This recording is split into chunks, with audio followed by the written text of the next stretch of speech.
Welcome to the Blue White Player Show presented by Ciocca Dealerships. I'm Aeneas Hawkins, joined as always by the legendary Keith Goon Conlon. Getting better and better, baby. I'm getting better and better. I'm learning new adjectives to use when I say your name. And, of course, my guy, superstar Hakeem Beamon in the house today. Hakeem, thank you for being here with us. What up, big dog, man? What up, man? What up, bro? Well, big dog, and then we don't know a little bit. Oh, my fault, my Come fault. on, Little kitty cat over here. I'm making a comeback at quarter, baby. man. Chill, man. Keem, obviously, you've been playing a lot of big-time football for a long time. You've been a guy who's been looked to take a lot of reps in that defensive tackle room. This year, you have clearly taken big leaps and bounds, both physically and mentally as a leader. Mm-hmm.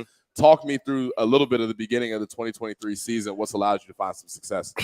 Well, man, I ain't gonna lie. I just finally got some routines with myself, man. Sleeping right, eating right, eating a lot of meals. I eat like 6,000 calories a day. Work out a lot. Play. Yeah, man. I drink that in a week. Nah, man. I just say like the biggest thing that changed with me, man. I just been consistent, and it's been paying out. How many times you been told your whole life that you need to do that more? Right? I'm not trying to break your chops here, but it's like it's something clicks in you, and it's like, damn, they're right. It works. Yeah. It took a little while, but it's on God's time and not mine. So you know what I mean? Yeah. I like that. I think there's a lot of players, a lot of young players, especially who come into Penn State or any school for that matter, that don't have any type of routine. They don't know how to be consistent. It's easy as a high school guy. Yeah. You don't have to have a routine. You're better. You're more talented than everybody, whether you have a routine or not. Mm-hmm. So I guess my question to you is, understanding that the first couple of years you had those conversations. Hakeem, you put some weight on. You're going to be a special player. Mm-hmm. What was it that clicked in you finally that was like, you know what, it's time to go? Well, I just actually gave it a shot one time. Over the course of the summer, I gained weight. I think my highest was probably like 287. And I was playing really good. And it was just like, yo, I'm moving guys because I'm actually bigger and I'm actually stronger now. And it's like, I still got my quickness and everything. So it was just like, I actually gave it a try and it worked out for me. Body comp goes down, everything goes up. It's great, right? Yeah. It's a fantastic feeling. You're like, man, everybody's right. So that's the biggest thing I got to say from back when I was playing the way you guys have. My high school, we didn't have a lifting program. We didn't have a running program. Mm-hmm. It was like you showed up in August ready to go, and if you guys lifted throughout the summer, go ahead. That's fine. That's great. And then nowadays, you guys are even in the high school level, you are monitored and stuff like that, and that's great. It's awesome. Yeah, that it's finally happening. Stuff that we probably would have laughed at, but again, somebody was telling you 6 years ago, do all this stuff, study, do your homework. Yeah. Don't go to bed late, eat right, and this and that. You're like, I'm all right, I'm good in this and that. Just what Aeneas said. We were so much bigger and stronger than everybody in high school. We just throw everybody around. You didn't know how to play the game. Mm-hmm. Then you get up here and you're the small guy getting thrown around. It's not even just that. You just get old, and the older you get, Aeneas, like, shoot, your body just start working. Man, you got to take care of your body. Sleeping, eating right. You just got to be consistent with the little things for real. You have to. He hurt his neck doing an interview. Yeah, bro. I'm a chiropractor right now because he says the earpieces are too big on his head. He said. For those of you who don't know, right before this, I was in the last football building getting my neck readjusted by the chiropractor. So I think it's unbelievable that a few years after playing football, I still feel like I'm playing football with these injuries. But that's neither here nor there. And talk about it. To your point, I think it's interesting. I've said this to a lot of people, and it's really cool to see on Saturdays it finally coming into fruition and people being able to see the results of it. But I told people, if I was 250 pounds and was not losing any one-on-one reps in practice, Hakeem Beamon played defensive tackle, 30, 40 pounds underweight, and was the singular most dominant pass rusher I've seen at D-tackle in my time at Penn State. And when you're having all that success, it probably makes it tough to want to change that routine. Yeah, most definitely. I was just afraid to change. You feel me? Like I was just young at the time, and like I said, man, you just gotta give. All grow up. Yeah. Like we all just grow up at the end of the day. So I've been watching you for 2 years since him over there saying he's the best player in this team right now. And that's the truth. I'm not lying to you. Listen, I will say when all is said and done, and Hakeem Beamon hears his name called at the NFL draft, and you go find the success, I will pound my fist on the table and say I said it first. I was the one that told you. Anyway, let's get into Northwestern. Mm-hmm. 7 sacks. Sheesh. I think it was like 16 TF. It was crazy numbers you guys were able to put up front. You guys have been doing it all year. We saw flashes of it last year towards the end of the season, especially as a leader of that group. Mm-hmm. What has it taken to take that next step and be a group that week in and week out is causing problems for opposing offenses? just taking every day, like treating every day like game day, taking no reps off. Like Kobe said in his share, we just got to empty the tank every day and just get used to that for real. Offensively, you're playing against that interior O-line every day. Mm-hmm. Have had to make some changes with Landon Tangwall being forced to retire. Mm-hmm. Guys like Vegas stepping up. JB Nelson, yes. What have you? Okay, so JB clearly got you excited. What have you seen from him as a young player early? So you remember Dez, right? I remember Dez as well. Imagine the Dez punch with Dez punch with Juice Shrug's feet. That's a problem. The guy is tough. He got that dog mentality. He's always trying to finish you, run or pass. Like he's great competition to go up against. And every day. Yeah, I'm glad I had to go against him every day. Like he get me right every day. Makes it right. So I want to go back to Saturday, and I was talking to my radio show last week. Somebody was like, what are they talking about this 11 a.m. start? And I said, it's not really the 11 a.m. start because your body doesn't – it says 11 o'clock on your watch or on your phone, but it's not 11 o'clock in the morning for you because you've only been there for 15, 16 hours. I said the problem is you go from playing 110,000 people, absolutely out of their mind, craziness the week before, and then 6 days later you run out in the field at a Northwestern, and there's 86 people there. Yeah. You hear mom yelling at you. And I had never heard my mom yell at me before, but she's up there screaming. It's hard to get up for that. I mean, but at the end of the day, like the coach always say, it's not about them. It's always about us and just trying to be. You guys jacked up though. I mean, we're self-motivated. Like, we don't need no crowd. We love the crowd, but like we don't need them. We just need an opponent to dress up and play them. Yeah. Yeah. We're going to have Ohio State and Michigan at the same time. I don't think there's a problem getting too hyped up for that. That was my answer to that. Yeah. My answer was like, it's the team that's that you're worried about. I mean, it's tough getting up for that type of game, but you don't need any kind of false or exterior kind of hype to get fired up for Ohio State and Michigan. You're at Northwestern, 25,000 people in the crowd, tops. They said 40-something, but there was no way in hell there was that many people there. This is tough to get up, and I'm just trying to explain to people how it is, and then it is up to the team to get motivated and get all jacked up into that game. Then you have the opening kick. You fumble it. Yeah. You guys are right on your backs against the wall, right first play of the game. Mm-hmm. You held them back. Sure, that's how we like it though. Like Coach said, we love to be needed, and in that moment we was needed, and we held it to a 3. Time to step up, right? Mm-hmm. What type of mentality does it take? I for the people who don't know, we call that sudden change. Mm-hmm. I don't know if Manny calls it that, but Coach Pry every Friday at the walkthrough would call us up. He would scream sudden change out. Mm-hmm. He would talk about the mentality and what it means to go out there when the team's back is against the wall and you're the last hope. And there may be only 5-10 yards until they cross into that end zone. Mm-hmm. When you run out onto that field in those situations, what's going through your mind? Shoot, our back against the wall. We got to do hard things consistently and just do our job. Like, it's not really hard. Like, just do your 111.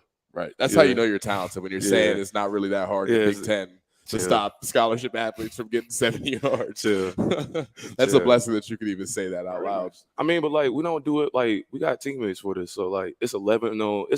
Essentially when we play defense, it's 11-on-1. So it's easy for us. On the outside looking in, being a part of some of those defenses you talked about back before the defense has become what it is now. Mm-hmm. There were still some guys who maybe would play for themselves and maybe they would jump out of a gap and they wouldn't be as sound as they needed to be. When I look at the defense now, you guys are playing together. You're all playing fast and physical. Selfless. It's selfless football. How important has Manny Diaz been in instilling that type of culture? I ain't gonna lie. Manny Diaz is the GOAT, man. It's just like his philosophies, the way he thinks, the way he approaches things, the way he breaks things down to us. He always make everything simple for us. And that's part of the reason why we play very fast and physical, for real. It's fantastic to hear you guys. That much love and respect for your D coordinator. Yeah, like most def. You guys are talking about it, and that's awesome stuff. So, and that's when you can't be beat. Mm-hmm. But you go out there, I'm playing for the guys next to me right there. Yeah. That's it. That's the easiest thing to fight for, type of thing. So, you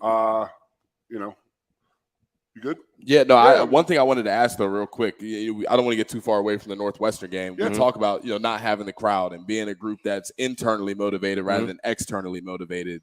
I think it's easier to do that when you're playing for a set of goals that are so lofty that you got to be near perfect to get to where you want to go. And I think sometimes previous teams had that thought, hey, we want to go win the Big Ten. We want to go win a national championship. Correct. And it wasn't always attainable with the depth on the roster. You guys have that now. Those goals have been raised and the standard is higher. Do you feel that every day when you're in that Lash building? Oh, yeah. And Dion let us know, like, the competition is always high. The intensity is always high. You can ask KJ, man, like, our practice has been great lately. Like, the starter, from start to finish, it's been perfect. It's been starting fast, physical. No mistakes. Yeah, like people, we laying people out. Like it's been great lately. But then again, it's all part of the process. Like we right back at the bottom of the hill. We got to keep climbing. Yep. Yeah. And then the only thing you have to worry about when your goals are national championships, you still got to have the Big Ten in the way there, or maybe winning the East, maybe win the Big Ten, maybe win the national title, because you don't want guys leaving. If you lose 1 or 2 games, you don't want them straying away. Like, because I've been on a team, and Aeneas has been on a team like that. Yep. And that sucks, man. Yeah. When there's like when they don't attain that goal and they just check out. You see that live as a younger person. You remember that type of thing. You're talking about whoa, I ain't throwing no names. I was about to say. Nah. But at the end of the day, everybody's situation is different. You just gotta respect it and just move forward. Next guy up. Yeah. Yes, sir. You got to have enough leadership on the team. That if it doesn't happen, we are still playing. You are still going out there and playing tough, playing for each other. You just don't want guys checking out. Yeah, because that's when it gets really bad, and you don't like being part of that team. It leaves a sour taste in your mouth. Yeah, it does. That happened a couple of years ago. Look what's happening now. No doubt about it. And I'm telling you that when that type of stuff happens, the leadership that comes from within, from the younger cats who've seen it live and say this is not going to happen to us, that is huge. Well, that's where you're at right now. One of the viral clips from the 2020 season is a young Hakeem Beamon at the end of that Indiana game that we lost. Oh, yeah. Losing his mind on the sideline. He's a young guy. He goes through that experience. The rest of that season didn't go well. Losses started stacking on top of each other. Yeah. There was a culture issue. We adjusted. We grew. And you went through that. And now I don't know why you burned that season up. That season was depressing. Right? Yeah. That season was a motivating factor.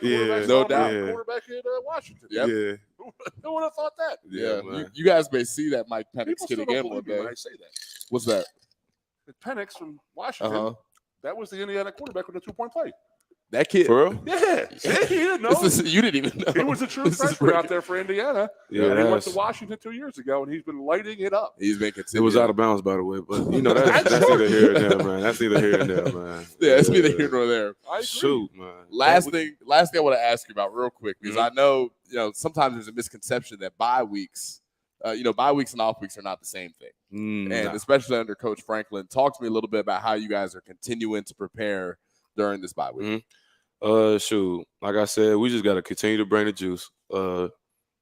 Stay the course for it's not hard. We just got to continue to get better. Now you guys still practice? Do you lift? Yeah. Everything the same. Nothing changed. You guys have like a younger cat practice, or the older cats? No. Get some time off. D-Squad Super Bowls. Absolutely, man. The old man used to have us out there beating the hell out of each other. Like, dude. Yeah. We haven't played football in a while though, but it's good. Yeah, we got a couple ones. We got a couple scrimmages coming up. See, Hakeem Beamon did not spend much time on that scout team, so he doesn't know how ugly it gets during the bye week. No, don't start with me, because the bye week. Don't start with me. Hakeem Beamon. He was that's crazy. He was on the scout team for like 11 days. Pumping you up over here. No, listen, I'm just telling you. So listen, he spent 11 days with the scout team. He didn't really go through it. I spent 4 years. 4 years of bye weeks. Everybody else. That's what I'm saying. Like, not me. Whoa. Yeah. I went through it. It was only like 3 months, but you feel me? That makes you tougher, though. Whatever, man. I don't want to hear it. Kicked out of you constantly. You learn. Yeah, I definitely learned. Damn right. Yeah, I learned after Bryce Hefner pancaked me, but Bryce Hefner got a hold of you. Yeah. Shout out Bryce Hefner, by the way, doing real well in the business world now in Chicago. Anyway, we got to go to break. Stay tuned. We're bringing on the man, KJ Winston. Hakeem, thank you for joining us today. Thank you so much. We'll be right back on the Blue White Player Show, presented by Ciocca Dealerships. Yes, sir. Hey, Penn State fans, it's game time, and Ciocca is hitting the field with 42 dealerships and 25 brands in Pennsylvania and New Jersey. That means more choices and the perfect new or pre-owned vehicle priced to fit your budget. Plus, factory-trained service experts are just minutes away, and you can feel confident you're doing business with a family that treats you like family. We're a proud partner of Penn State Athletics and preferred dealership group of the Penn State Alumni Association. The Ciocca dealerships. Experience the difference. Like, I love seeing kids nowadays loving their dad. Like, Dad, what's Dad? Want to go play, Dad? Let's go ride bikes, Dad! Dad! Yeah, when I was a kid, I was like, Dad! Run! Open a window! Mom, what did you see in that? From his Netflix specials and F is for Family, Bill Burr, live, October 4th, Bryce Jordan Center. Tickets on sale now at Ticketmaster.com. Bill Burr, live.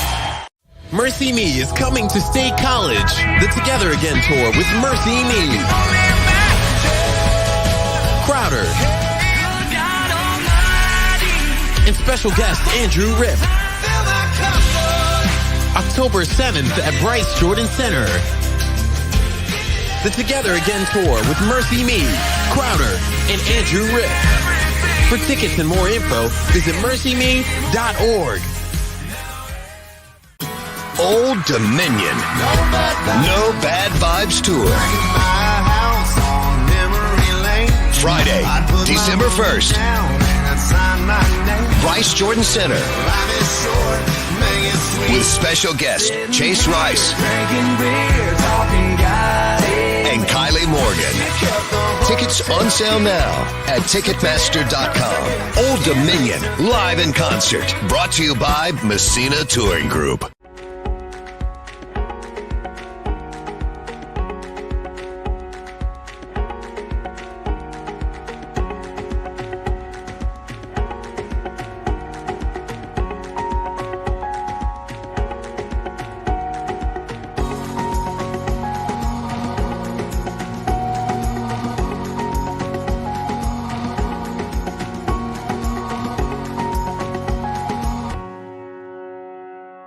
Coast into fall with a new Kia from Lion Country Kia. Right now, get a 24 Kia Seltos for 5.25% APR for up to 48 months. A new Sportage plug-in hybrid at 0.9% APR. Check out our 23 Sorento hybrid for as low as 4.5% APR. And don't forget, all 2023 and 2024 Kias come with a 10-year, 100,000-mile limited warranty. Stop in and meet with one of our sales experts today and coast into fall at Lion Country Kia. We want to see you in a Kia.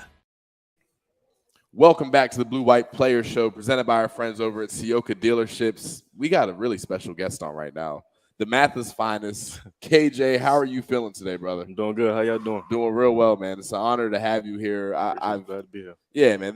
Go ahead. We gonna allow this with the OG in the house?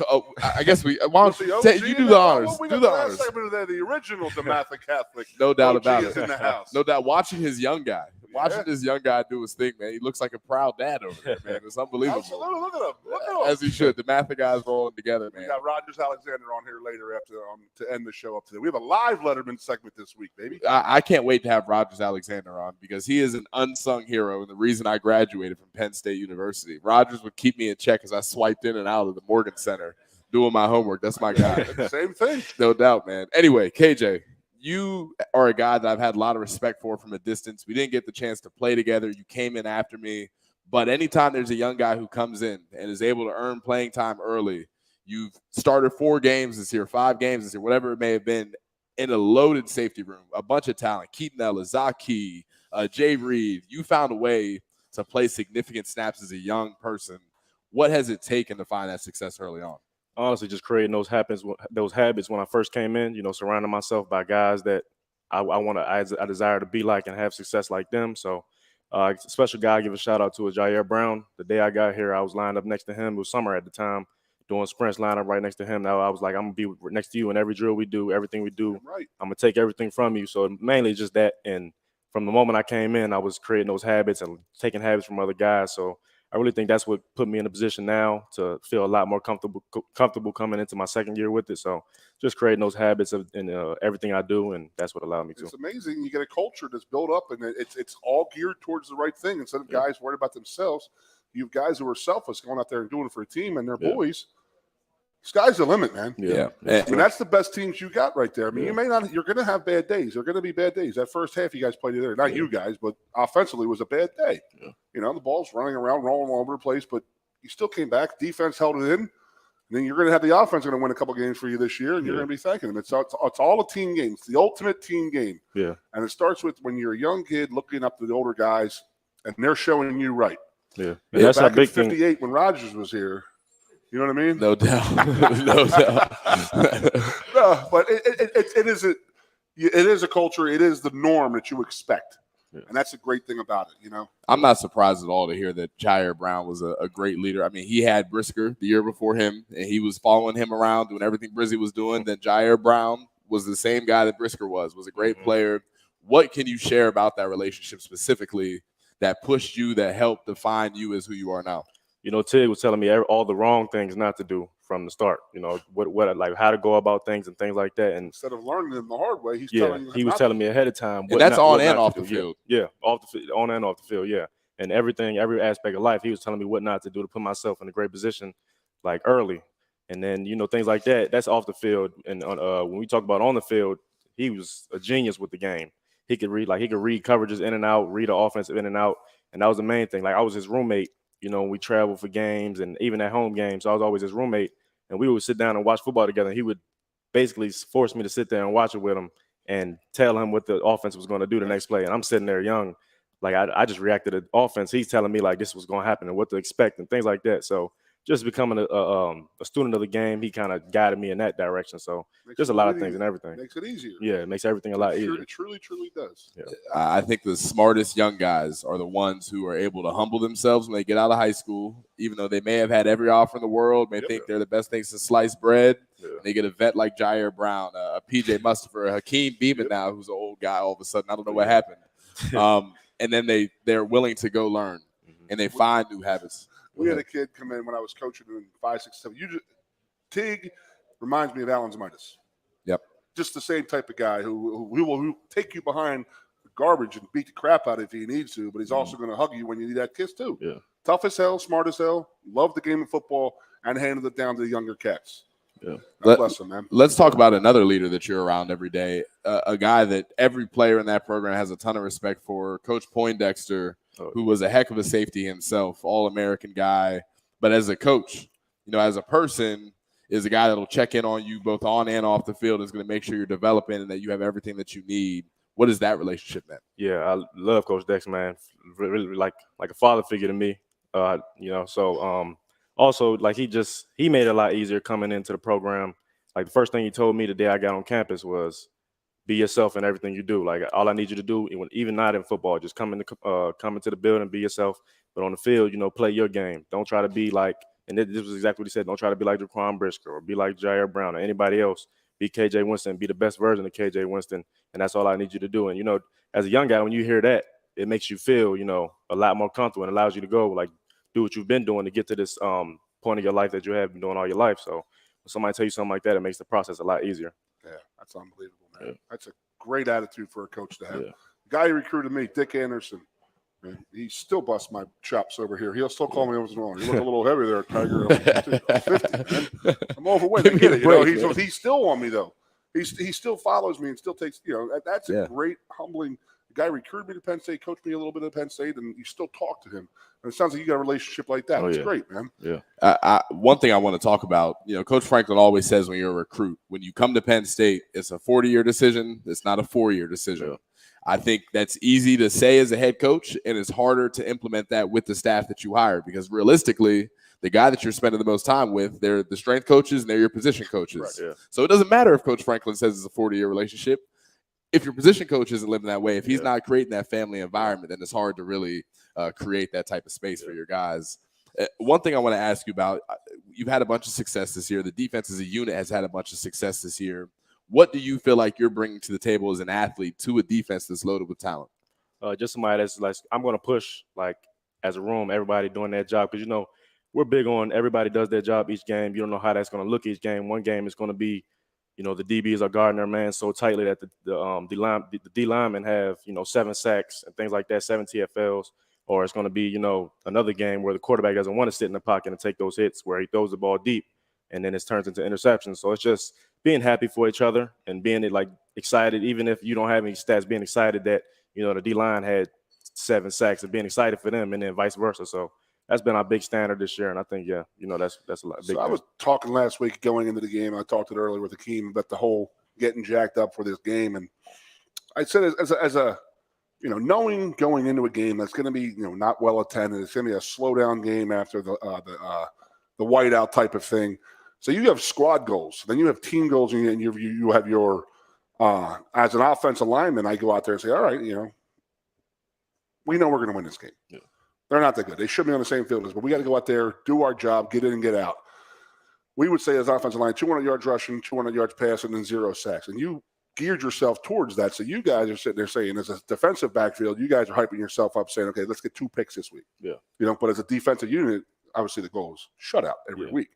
So you guys self-motivated like that, unit-wise, team-wise, all that stuff? I really think Coach Manny has got us to the point where push unit as a unit, so coming out, it's just playing freely, going out and having fun. His big thing this year, even our first couple of games, he said he didn't feel like we were having enough fun. Yeah. So it was just, we need to have more fun. It's like going out playing. We work all week and do all the studying and things like that, preparing for the team. Yep. So Saturday should be the game, the time where we just go have fun and play it out and let it all out. So you say you talked to the game with Tig, right? Watching games? Yeah. Do this for me next time you're watching the football game. When a quarterback gets sacked, how many of his offensive linemen are running over to help him up? I'll tell you a lot. It'll tell you a ton. And when your defensive line or linebacker or one of you guys get a sack, how many of his teammates come over and celebrate with him? Yeah. That is a big – you could tell a team right then and there by just looking at that. Mm-hmm. Yep. That's a big thing, man. It's funny you say that. Coach Manny gets on guys in film. He'll get on you if you're a guy gets a sack, even in practice. And, in practice, a lot of guys say, it's practice. It doesn't count. But he says even in practice, if a dude gets a sack and you're walking on to the other side, he's like, I don't like that. He's like, I want something to happen. We catch a pick. It should be everybody running to the guy to at least get a hand on his helmet, a hand on his, tap on him. So things like that. So, Coach Manny, you bring that up. That's what he pushes as well. I love it, man. That's the easy way to play the game. Goon, I'll tell you what, you've said it for weeks now. Even last year, you kept saying it. It's so apparent the culture at Penn State football is really, really healthy right now. Everybody is playing for each other. There's a common goal. It's a blessing to see, and it sounds like something that's really simple and that every football team should do, but it's rare to find at the college level, especially when you're dealing with a bunch of young athletes who, again, have had all the success in the world and everybody's going to the NFL and blah, blah, blah. To get them to put themselves aside and play for a bigger purpose and a bigger cause is impressive. It's not easily done. Let's take it back now. We got Rogers Alexander here. Ooh. Listen, I'm tired of hearing about DMV football. And that's just me being honest with you. These high school guys from, DeMatha, McDonough. It's unbelievable, isn't it? It's everybody. It's unbelievable. Nothing could compete with Maryland football. Talk to me about your days at DeMatha. Obviously, a pipeline here at Penn State. Golden Achumba here now. Shane Simmons, a guy that I played with. What was your DeMatha experience like, and how did it shape you before Penn State? Honestly, it's the same way. I played under, Elijah Brooks for my first year, but then I had, Coach McGregor, an older style coach, and he was pretty much pushing the same things as Franklin does now. Learns things like that. And, it's just when you go through that, you go from you start early with that kind of stuff. It allows you to come into college and feel like be already ready. And I feel like that's another reason why I was able to come in and kind of be a mature young guy. And that was my big thing. And that's how Coach McGregor coached me. Even though I was one of the top players in practice, he wasn't going to let me take out reps. He wasn't going to let me set out reps. And I was going to do everything. Probably rode you harder. Yeah. To be honest with you. Yeah, he pushed me harder. He didn't allow me to feel, comfortable or think I was that big guy or anything. And that's another thing my father did too. But, when you're in high school, your parents aren't always around. But when you have people like that at your practices, at your high school, at a young age, allowing you to stay humble and stay true to yourself and things like that. So they just allowed me to keep my head forward and keep working and try to improve every day. When we get the OG Rogers on here, he'll tell a story about my mom. That's the one who kept us all in line. Ain't no doubt. I mean, that's the thing. Your father, the coach is nothing more than a father type of figure, this and that. We're a mother type, a parental type of figure. They're not going to let you get too high, but they're never going to let you get too low. That's mommy and daddy's love for you right there. And a great coach will be the same way. He wants you right about mid-level. once you're hungry enough to get to attain the high level, but not get too low, that you start affecting your play. Yeah. I don't want to get too far from the weeds here, but I feel like one thing I've noticed with pretty much any high-level college athlete, regardless of sport, is at some point as a child, at some point you had a realization that you were gifted and you had a chance to go take it to a higher level. And there's a decision that gets made from a young age where you're going to make a push to go try to do and accomplish all these amazing things in sports. Do you remember your moment as a child, as a young man, where you were like, you know what? I'm KJ Winston. I'm really good at cover 2. Yeah, it was really early for me, actually. I was probably 8 years old, and the year before, it was my first year playing football. Contact, I was a little soft. Okay. Like the first day, I'm getting hit, and I'm not really liking it. First year, I'm kind of soft. Then I came out that next year, and then it's like a switch had happened. Like I'm running real fast, making juke moves. Then I'm hitting guys, very physical, and then I think that's really when at that point I felt like I could do this. This is a sport for me. And then from then on, it's just something it was a part of my life every day, and it became the norm for me. Like, and if I wasn't playing football, it just felt a little odd. In off season, if I was just sitting around, it felt odd. So I feel like football was a big thing to me, and it was something important to me, and kind of tied to me. So I think that's really when it was. I think it's funny because sometimes you would assume that a guy that plays at Penn State or a big school like that, just from the jump, is a great football player. And that is just not how it works. The first time I got the football handed to me in the 5th grade, the mouthpiece, I got hit so hard, went down my throat. I started crying.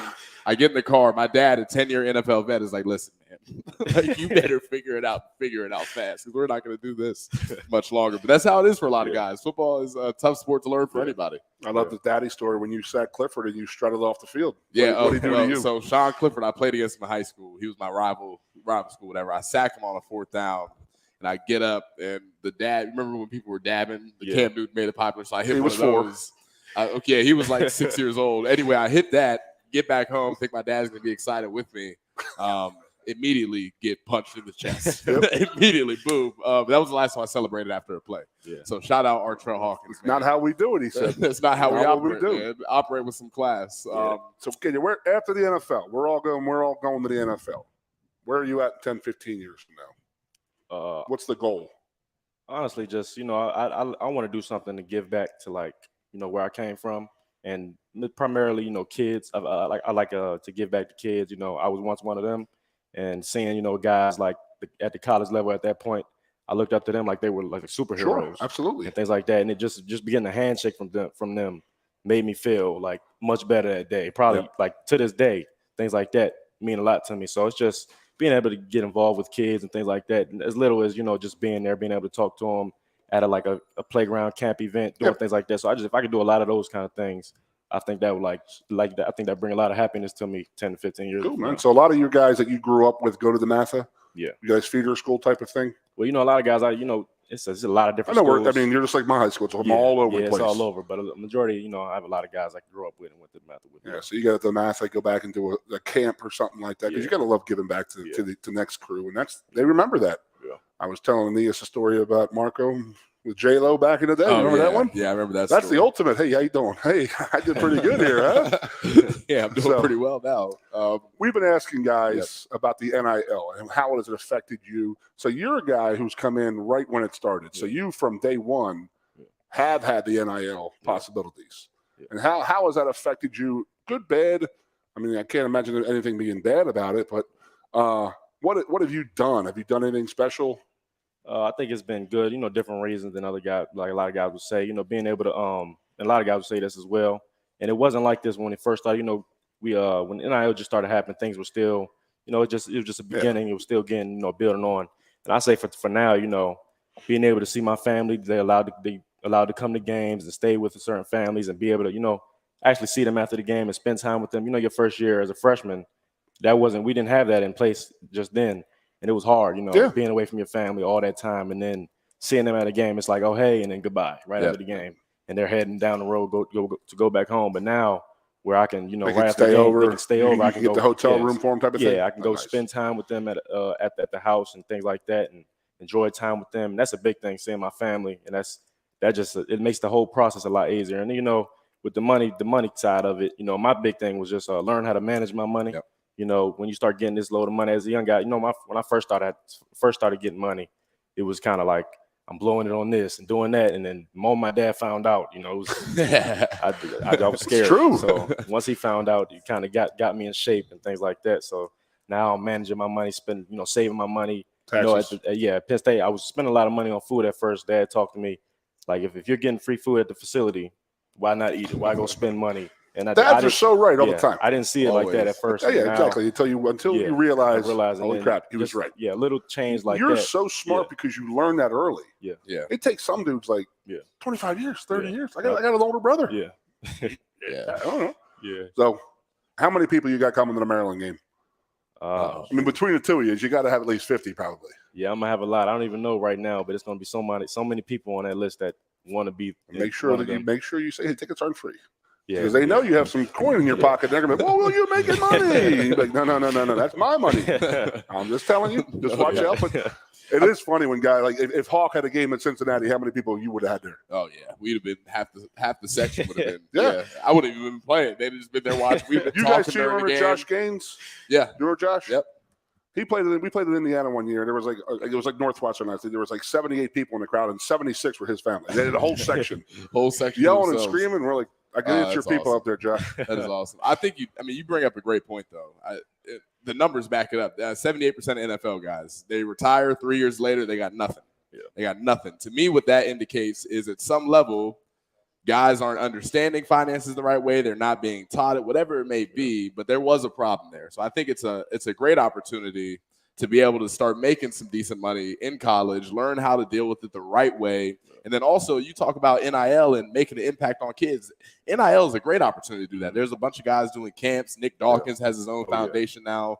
So it'll be exciting to see how you choose to utilize NIL to do some of that get back you're talking about.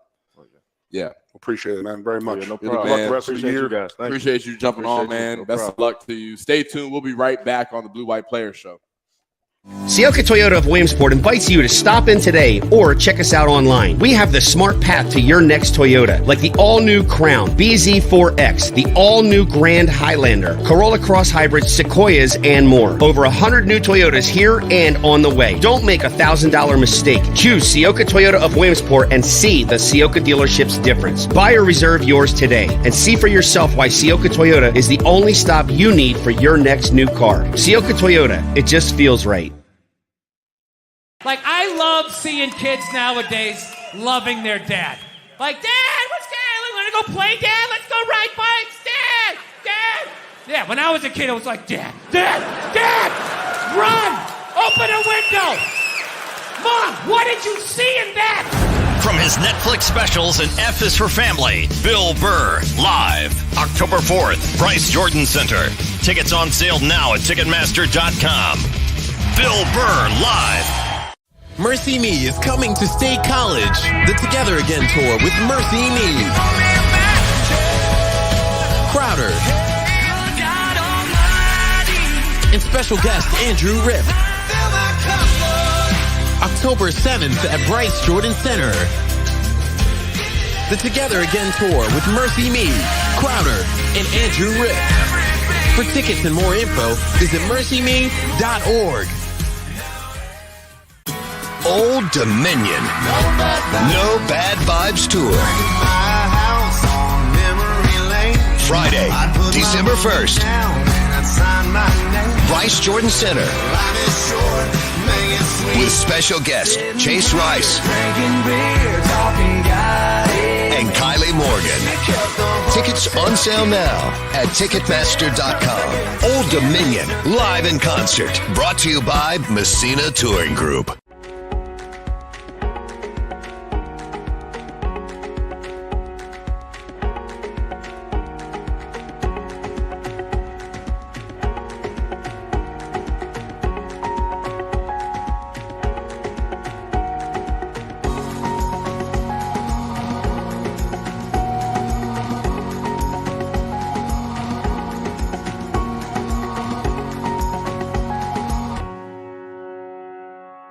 Coast into fall with a new Kia from Lion Country Kia. Right now, get a 24 Kia Seltos for 5.25% APR for up to 48 months. A new Sportage plug-in hybrid at 0.9% APR. Check out our 23 Sorento hybrid for as low as 4.5% APR. And don't forget, all 2023 and 2024 Kias come with a 10-year, 100,000-mile limited warranty. Stop in and meet with one of our sales experts today and coast into fall at Lion Country Kia. We want to see you in a Kia.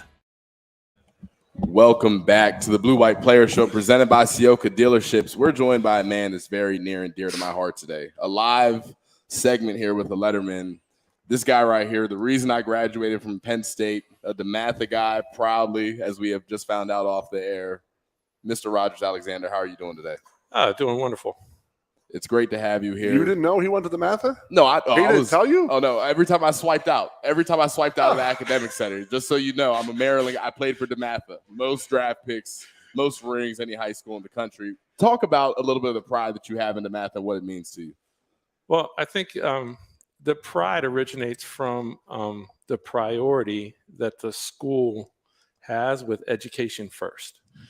And it happens consistently in every decade. There's situations that arise. A couple of years ago, we had one of the head basketball coach retire, and then there was an opening. And now Mike Jones was about before or after. Yeah, and then Mike Jones moved on, and then there was an opening. All these folks were telling, oh, this coach and that coach and this coach and that coach. And then, of course, we hired according to our policies, which are you are a teacher at DeMatha first. And then if you teach and you teach well, then you can apply to coach. Ooh, so like that. And so I consider myself very lucky to be one of the few people that can say I've had a Hall of Fame coach in high school, in Morgan Wooten, in college, Joe Paterno, and in professional ranks, Raymond Berry, who were all Hall of Famers in their respective vocations. That's unbelievable. But all teachers. Yes, but that's the important part. Is and you know the teachers. high school I went to. I went to LaSalle, very similar to DeMatha in that way, where it is about education, but it is about educating boys, turning to men. And you lead. You learn to lead when you go to LaSalle. So very similar. You went to a private school, right? I did, actually. I didn't want to bring this up. And we'll get back to the education part after. But my high school, Archbishop Moeller, Archbishop Moeller High School. You went to Moeller? I went to Moeller. I couldn't tell. You never told me this. Undefeated against DeMatha. Ooh. Undefeated. I actually don't believe that DeMatha scored a point in that matchup. So technically, 0 points allowed against DeMatha. We're going to get the details. Here? You guys all right? You get a little dive joke going I'm here? only doing this in public. I don't want Rogers to put hands on me when these cameras turn off. We got a lot of witnesses here today. So we'll let that go. But seriously, G would turn on you, baby. Wow. No doubt he will. He was smart enough to come to Penn State and not Notre Dame. So there we go. He'll let us slide. We're even now. Anyway, unlike the football coach at Notre Dame. That's what I mean, Jerry Faust. Moeller. Here we go. Shout out my guy Jerry Faust. I'm not gonna let that slide. My guy Coach Faust. Anyway, you talk about education at DeMatha. You're working in the Morgan Academic Center today. You were there the entirety of my career. Clearly, education is something that you put a huge emphasis on. A lot of guys talk about it, but they don't walk it. Where does that love and understanding that education is crucial come from? I would say probably my military upbringing. I tell you, Rogers had a father who didn't play those games. Okay. I mean, I heard the question that you had for Winston about, your young experience and why did you play, sports and this, that, and the other. My first 7 football coaches were a SEAL team that was home recouping for 18 months and needed something to do. So my father, having a position within the military, decided to start the baseball league and the football league, and he started it on the base. But it was more to give cover for the SEAL team so that they could be out recouping because we, as kids, as military kids, you never really ask questions. So when you see your coach, one's got a cast on his leg, and then he's also got a little cast on his forearm, and then the other coach has a cast, you never ask why all your coaches are hurt. But when you first start out playing football like we did, none of us had played organized football. So here there's like 40 kids we were between 7 and 10 years old. And all we did was drill. The parents loved it, of course, because one parent was a military parent. So all we did was PT, they call it, physical training. And our first year in the league, we did not score one touchdown the whole year.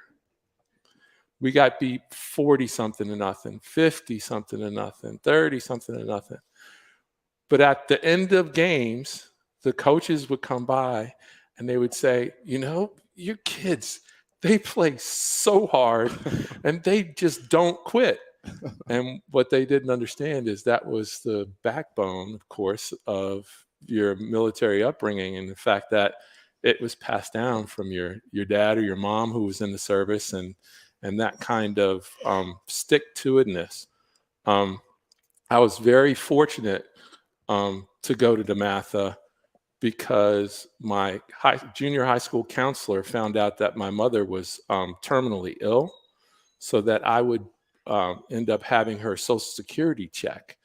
So he got me into taking the test for DeMatha, because you had to have an entrance exam and pass a test and have grades to enter DeMatha.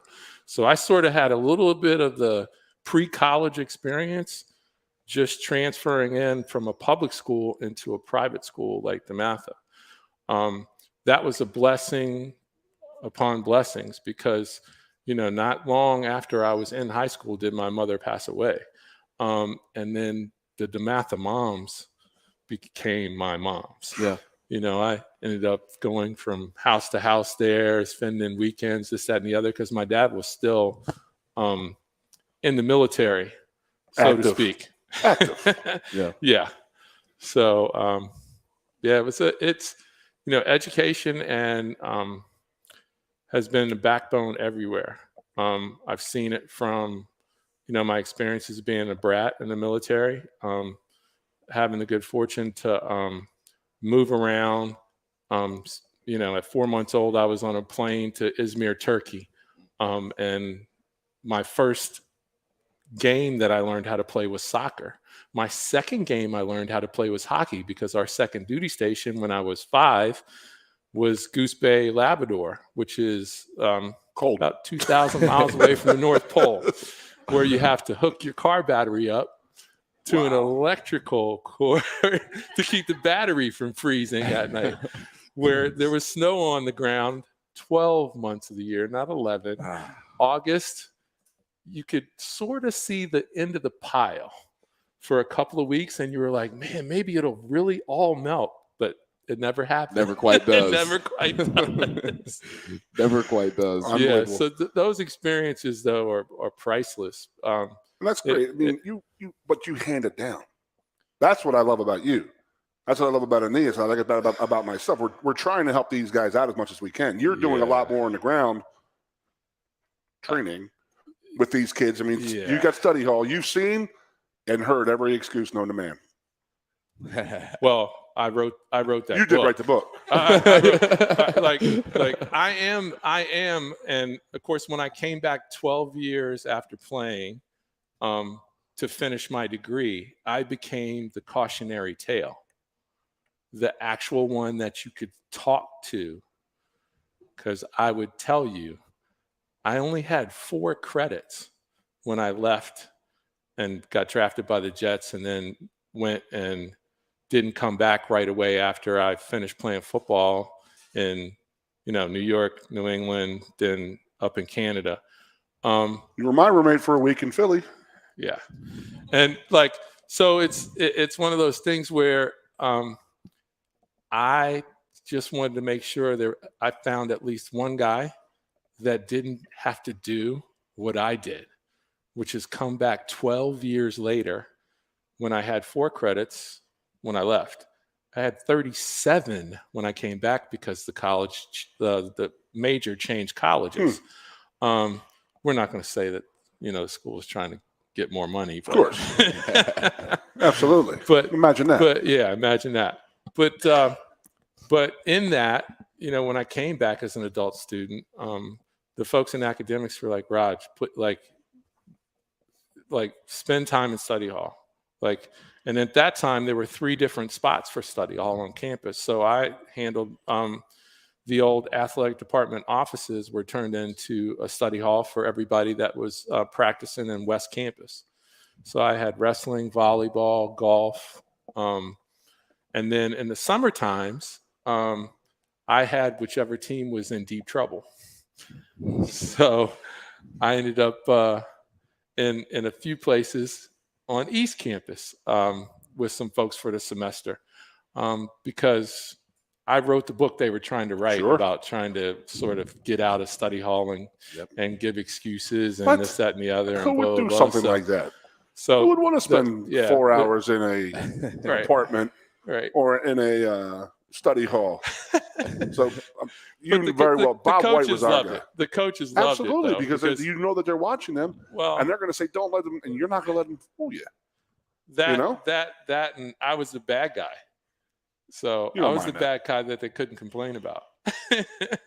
The one thing about Rogers that we got to talk about, because it's not like this. It's tough sometimes with certain people with these young student athletes. They don't want to tell them no. They don't want to tell them anything other than you're the greatest thing out.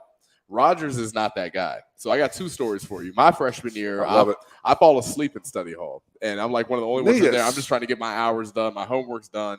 I fall asleep on the floor in study hall in a corner. I think I'm safe. You don't fall asleep on the floor. Well, I did. I was tired. You went to sleep on the floor. You go squat. You don't fall asleep on the floor. No, I made a conscious decision. You just the floor fell. Looked perfect. Listen, Rogers Alexander walks in that room, kicks me, kicks my legs, and says, "Get up." I try to close my eyes and go back to bed. I'm 18-year-old Aeneas, not quite as mature.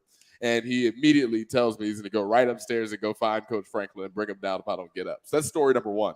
Story number 2, Rogers Alexander, no coward in his heart at all. 330-pound PJ Musfer is giving Rogers a hard time about who knows what. Rogers Alexander stands up. He comes out of the desk, confronts him, lets him know he's wrong. And then I am telling the story because when we got back to the apartment, PJ was like, you know what? Rogers is right. And I got to do better. But it's important that you have people like that around who went through it, who tried to write the book of excuses to be able to check these young guys. Absolutely, man. Who better to do it than the OG right here? Nobody better. It's. I mean, as a Letterman, it's our responsibility to pass on both our life lessons and our football lessons and our athletic lessons to those Lettermen and potential Lettermen that are coming up before us, and hopefully give them hints on how to prioritize their time, their effort, and now their money. Yeah, that's the biggest one you got to worry about. That's my question to you right now. How are you handling these kids? I've been given a gift because I've worked professionally in middle and upper management for 40 years, but not 40 years straight. So in every decade, I've come back to work part-time in the academic center for 3 to 5 to 2 years, the 3 years, every decade. It's got 9 degrees. So what I've been privy to is to see the change in how kids learn, how kids are motivated, the different situations that student athletes were presented when I was a student athlete, when you were a student athlete in the 90s, when student athletes in the 2010s, 2011s, and then just recently, I've spent since 2016 back here with the student athletes. So it's given me a gift. As a consultant, it's a gift because now, I used to give speaking engagements and kids would pay attention. Now I have to involve this the oxygen, I call it. Gotta have it. In order Can't live to without get it. in order to have kids under 25 pay attention to me. It's not their fault, though. I mean, we're not. No. You or I or Aeneas, we're not dogging the kids. No, absolutely not. It's just no moving on. But it's one of those things where you learn the ability to communicate, and Aeneas hit it on the head when he talked about our defensive coordinator.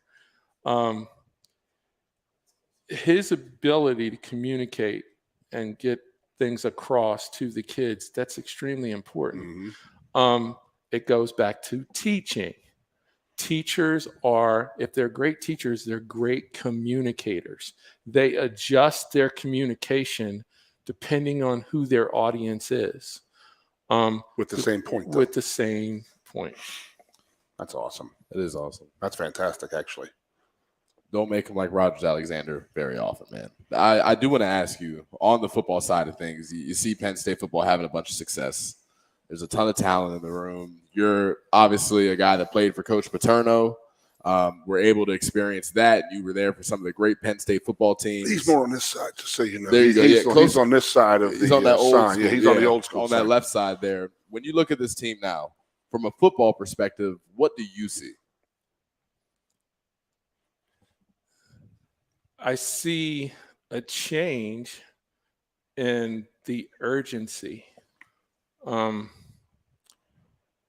seen a gradual change in now us not starting slow in first quarters, both offensively and defensively. So I see those changes. They're positive. But I also see a change in coaching, clock management. People, are quick to criticize coaches when they have these snafus with clock management and punts and this and that. But everyone forgets very quickly our coach who coached 41 years, who ran 3 plays up the middle in a game that I wasn't involved in that was 3 years before that and lost the national championship. But that coach learned from that, just like great coaches will. They will learn from their prior mistakes. That comes from a Letterman on that team that said, yeah, we're responsible for your first national championship, Raj, because of this happening. And I said, it's funny because everybody expected us to run when we were in 82 with Kurt Warner in the backfield, and it turned into Air Paterno, right? Like 7 people were passes like, instead of us, running the ball 40 times a game, we ran the ball 15, and then we threw the ball 25, and people were like, "What's going on? Is Joe okay? Like, is he right?" That kind of thing. And then I think to keep it in perspective is to say, what reminds me of 82 to 87 is that there were several classes back to back where guys like DJ Dozier, Blair Thomas were on the scout team. So they, on a Tuesday, were running the ball against our defense. So when you get the competition level in practice that rises because of the totality of the team, then you start to see teams gel and play better and improve as the year goes along. See, you may be old school and I may be new school, but we can agree on that point. That depth that you're talking about, that competition, that standard being, taken to another notch. Mm-hmm. We give, and rightfully so, you give a lot of these young guys credit for the success that's happening now, but depth isn't just about having depth for Saturdays. You got to have talented kids who are going to play hard on Tuesday and Wednesday. And Odafe Owe is an example I always give. If you remember Owe, he was a scout team guy for a while, and our tackles, Ryan Bates and Will Fries at the time, got a lot better quick because Odafe Owe was going to play as hard. That was his Super Bowl. It was Tuesday and Wednesday. I had Brandon Short my senior year. You had Brandon Short your senior year. I'm like, dude, this kid please chill. No doubt. But it's important to be able to drive that competition during the week because that's really how you get better. Oh, there's no doubt. And of course, nowadays, thank goodness, because the size and the speed of the young men that are playing now is, just the physics of the game, right? The force, the speed, the collisions, they're, 10 times what they were back when I played. Correct. I'm still convinced it's the equipment. No, I'm being serious. These dudes are so light. The helmets and pads are so paper thin. You don't even feel them. You don't feel them. You don't. Yeah. So we're only got about 30 seconds left here, Raj. I want to invite you back again. Yes. This is fantastic. I'm looking at all the people out here, and they're all just should I give them the teaser? Go ahead. There you go. Go ahead. These guys don't know. Oh, boy. But there's a reason why I've been in the Academic Support Center for so long, because I've been working on a surprise for Penn State. Ooh. And it will be coming soon. Ooh. Look at that. Drop the mic. There Rogers Alexander, everybody. Thank you for joining us, Rogers. Always a pleasure. Thanks, Rod. Really appreciate it, man. We'll be back on the Blue White Player Show. Hey, Penn State fans, it's game time, and Ciocca is hitting the field with 42 dealerships and 25 brands in Pennsylvania and New Jersey. That means more choices and the perfect new or pre-owned vehicle priced to fit your budget. Plus, factory-trained service experts are just minutes away, and you can feel confident you're doing business with a family that treats you like family. We're a proud partner of Penn State Athletics and preferred dealership group of the Penn State Alumni Association. The Ciocca dealerships. Experience the difference. Like, I love seeing kids nowadays loving their dad. Like, Dad, what's Dad? Want to go play, Dad? Let's go ride bikes, Dad! Dad! Yeah, when I was a kid, I was like, Dad! Run! Open a window! Mom, what did you see in that? From his Netflix specials and F is for Family, Bill Burr, live, October 4th, Bryce Jordan Center. Tickets on sale now at Ticketmaster.com. Bill Burr, live. Mercy Me is coming to State College. The Together Again tour with Mercy Me, Crowder, and special guest Andrew Ripp. October 7th at Bryce Jordan Center. The Together Again tour with Mercy Me, Crowder, and Andrew Ripp. For tickets and more info, visit mercyme.org. Old Dominion. No Bad Vibes Tour. Friday, December 1st. Bryce Jordan Center. With special guest Chase Rice and Kylie Morgan. Tickets on sale now at Ticketmaster.com. Old Dominion, live in concert. Brought to you by Messina Touring Group.